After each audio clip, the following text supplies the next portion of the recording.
मित्रों, मैं हूं बिस्मिल्लाह आफ्ताब आलम और आप देख रहे हैं उर्दू हिंदी नॉलेज चैनल। आज ये बात करते हैं, जो निबंध चल रहा था, मैंने कहा था 50 नंबर का निबंध आने वाला है। सामान्य हिंदी जो आपसे पूछा जाएगा। आप देखिए कौन सा टॉपिक है, ये शायद सभी हो चुके हैं और इसमें देखते हैं। हाँ, यहाँ पर ये टॉपिक शायद लगा हुआ है आज। हाँ, ये टॉपिक पर इस पर हम लोग बात करते हैं। आज का जो हम लोग बात करेंगे, देखिए ये ओल्ड टॉपिक है। ओल्ड टॉपिक का मतलब ये पुराना आया हुआ जो पेपर है 2020 का, उसी से संबंधित है। और इसमें ये पूछा गया था उस समय पर, यानी आज़ादी का अमृत महोत्सव, यानी 75 वर्ष जब आज़ादी के हुए थे तब शायद ये उत्सव मनाया गया था और उसी पर ही टॉपिक आपसे पूछ लिया गया था। मैंने आपको बताया था कि जो निबंध लिखने का एरिया है, उस एरिया में एक जो है वो समसामयिक मुद्दे के तौर पर राष्ट्रीय और अंतर्राष्ट्रीय योजनाएं और घटनाओं पर आपसे टॉपिक पूछा जा सकता है। अब यहाँ ऐसा टॉपिक अगर आप चुनें एग्ज़ाम में लिखने के लिए जो करंट का हो, तो उसको लिखने का तरीका अलग होगा टॉपिक को बनिस्बतन जो पहले आपने टॉपिक लिख रखे हैं उनके। जैसे मान लीजिए आज़ादी का जो अमृत महोत्सव है, ये करंट का टॉपिक है और इस टॉपिक पर आपसे निबंध लिखवाया गया है। ये 2020 का मैं कई बार बता चुका हूँ कि ये पेपर है, उसी के ये सारे निबंध हैं। इस निबंध को हम आपके सामने लाते हैं तो इसमें ये समझाने की कोशिश करते हैं कि इस हेडिंग में और आप क्या डाल सकते थे। अभी तक जितने भी आपने निबंध देखे होंगे उसमें सबसे पहली हेडिंग जो होती है वो प्रस्तावना से हम शुरुआत करते थे। इसमें आज हम शुरुआत करेंगे वो भूमिका से।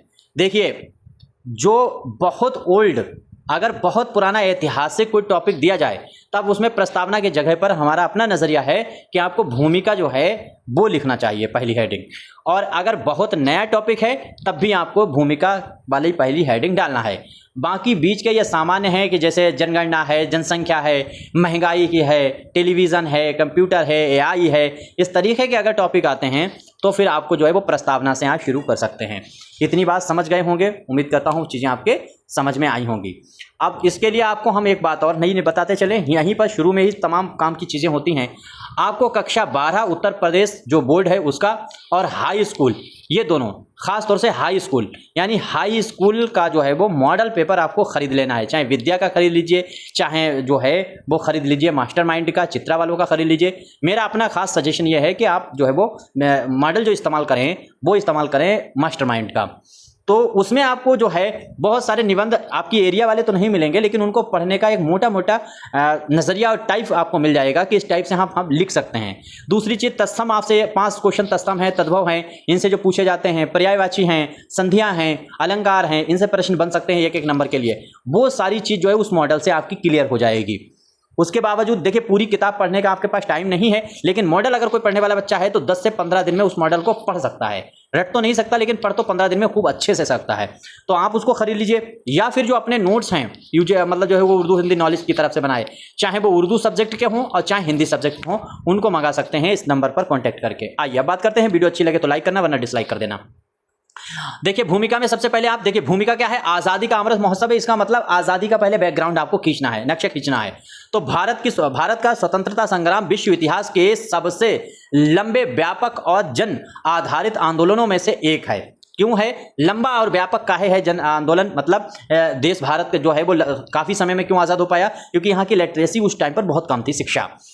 लगभग 2 शताब्दी तक ब्रिटिश शासन के विरुद्ध चले संघर्ष में हजारों स्वतंत्रता सेनानियों ने अपने प्राणों का बलिदान दिया। उनके त्याग, तपस्या और राष्ट्र प्रेम के फलस्वरूप 15 अगस्त 1947, ये याद ही है, 15 अगस्त 1947 भारत स्वतंत्र हुआ। और स्वतंत्रता के 75 वर्ष पूर्ण होने के बाद उपलक्ष्य में पूरे देश में आज़ादी का अमृत महोत्सव मनाया गया। ठीक है, मनाया गया। अब यह केवल एक सरकारी कार्यक्रम नहीं, बल्कि स्वतंत्रता के मूल्यों, लोकतंत्र की शक्ति, राष्ट्रीय एकता और राष्ट्र निर्माण के संकल्प का महापर्व है। यह महोत्सव हमें अपने गौरवशाली इतिहास को स्मरण करने तथा विकसित भारत के निर्माण हेतु प्रेरित करता है। तो इस तरह से इस पूरी जो भूमिका है, इस भूमिका में 3 चीज़ें आपको मालूम चल गई। आज़ादी का महोत्सव क्यों मनाया जा रहा है, ये बात आपको पता चल गई। आज़ादी कैसे प्राप्त हुई, उसके इतिहास का बैकग्राउंड आपको पता चल गया।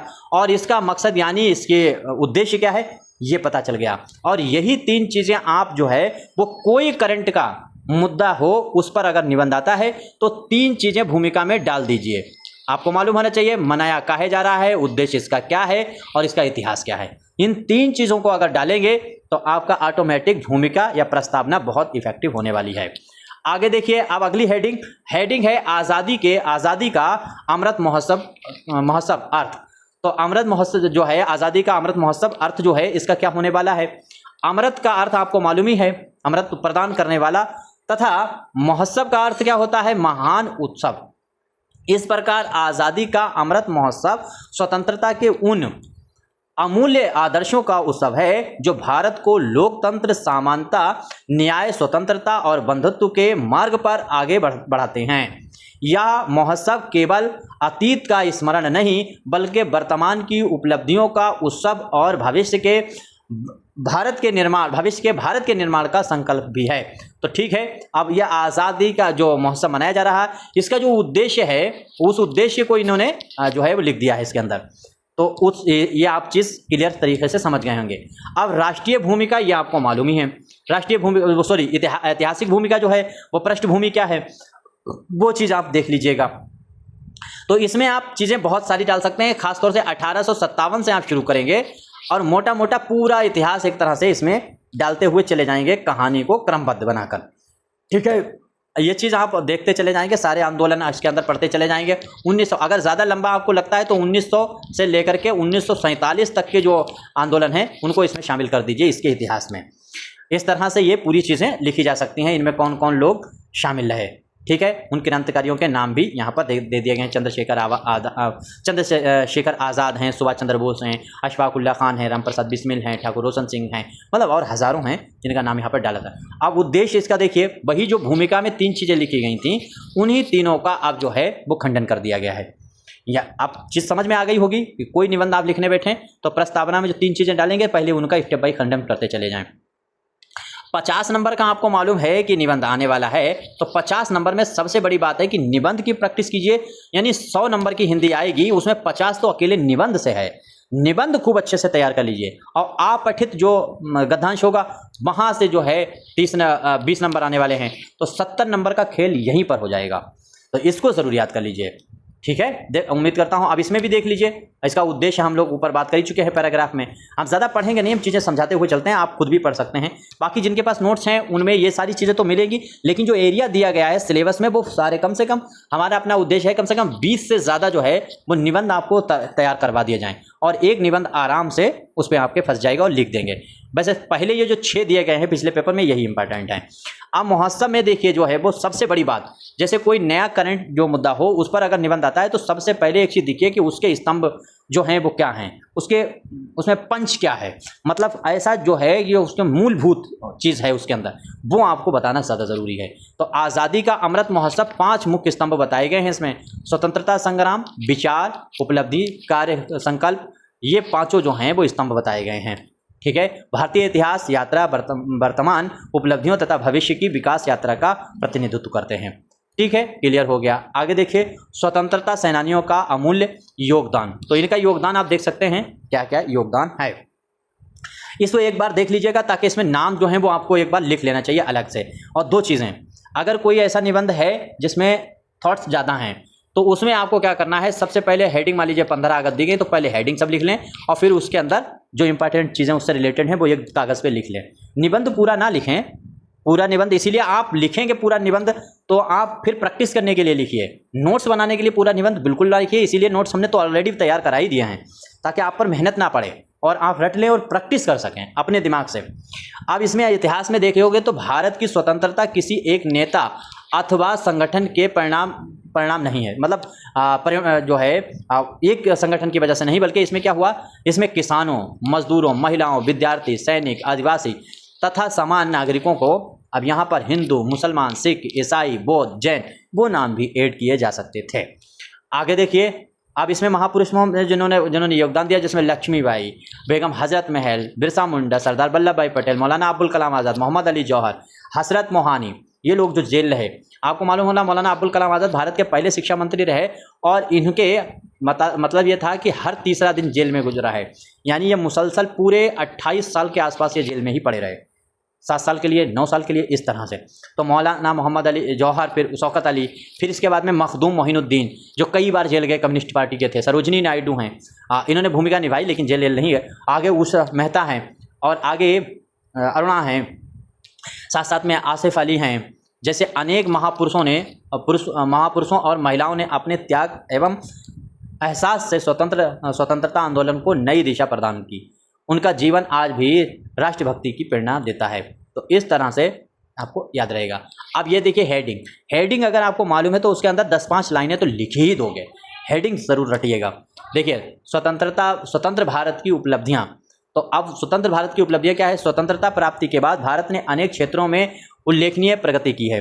कृषि के क्षेत्र में की है, ठीक है, वृद्धि है, हरित क्रांति है, श्वेत क्रांति है, औद्योगिक क्रांति है, विकास है, अंतरिक्ष विज्ञान है, परमाणु है, तमाम चीज़ों का अभी भारत काम करता ही चला आ रहा है। और भी चीज़ों को आप यहाँ पर ऐड कर सकते थे, ठीक है। शिक्षा के क्षेत्र में तो बहुत ही काम करे हैं। आगे देखिए लोकतंत्र और संविधान का महत्व। अब लोकतंत्र और संविधान का महत्व इसमें क्या है आज़ादी महोत्सव में? देखिए भारत विश्व का सबसे बड़ा लोकतांत्रिक और धर्मनिरपेक्ष देश है।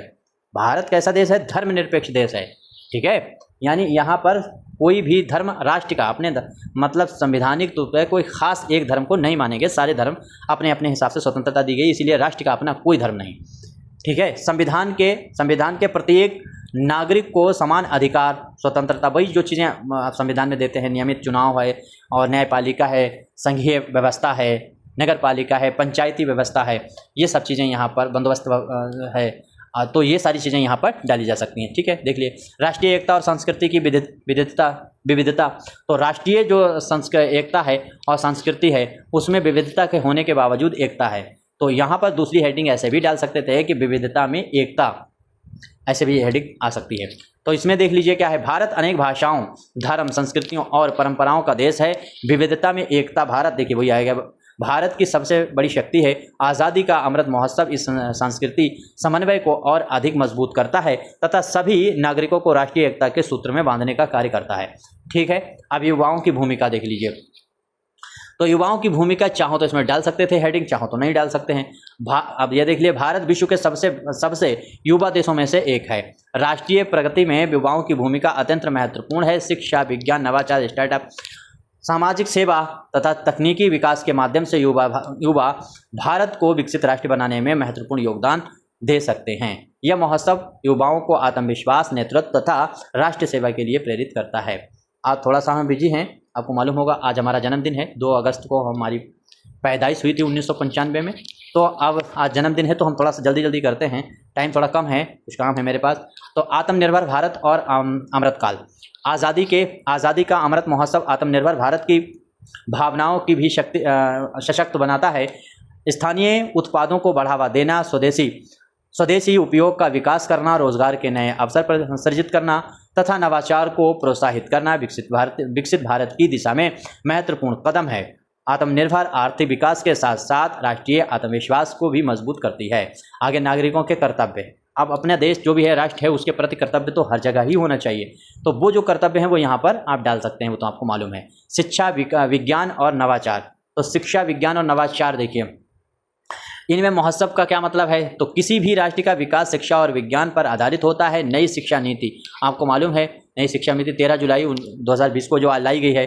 डिजिटल शिक्षा, कृत्रिम बुद्धिमत्ता, अंतरिक्ष अनुसंधान तथा वैज्ञानिक खोजें भारत को नई ऊंचाइयों तक पहुंचा रही हैं।